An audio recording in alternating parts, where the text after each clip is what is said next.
Chairman Pakistan Peoples Party Bilawal Bhutto Zardari वतन वापस पहुंच गए। Chairman Peoples Party Bilawal Bhutto Zardari 10 रोज तक बैरून मुल्क रहे। बिलावल भुट्टो अपना निजी दौरा मुकम्मल करके वापस पहुंचे। बिलावल भुट्टो जुमे को हैदराबाद में जलसे से खिताब करेंगे। Chairman Pakistan Peoples Party Bilawal Bhutto Zardari वतन वापस पहुंच गए।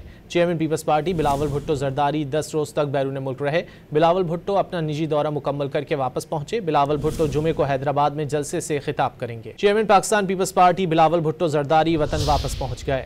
Chairman Peoples Party Bilawal Bhutto Zardari 10 रोज तक बैरून मुल्क रहे। बिलावल भुट्टो अपना निजी दौरा मुकम्मल करके वापस पहुंचे। बिलावल भुट्टो जुमे को हैदराबाद में जलसे से खिताब करेंगे। Chairman Pakistan Peoples Party Bilawal Bhutto Zardari वतन वापस पहुंच गए। Chairman Peoples Party Bilawal Bhutto Zardari 10 रोज तक बैरून मुल्क रहे। बिलावल भुट्टो अपना निजी दौरा मुकम्मल करके वापस पहुंचे। बिलावल भुट्टो जुमे को हैदराबाद में जलसे से खिताब करें। Chairman Pakistan Peoples Party Bilawal Bhutto Zardari वतन वापस पहुंच गए।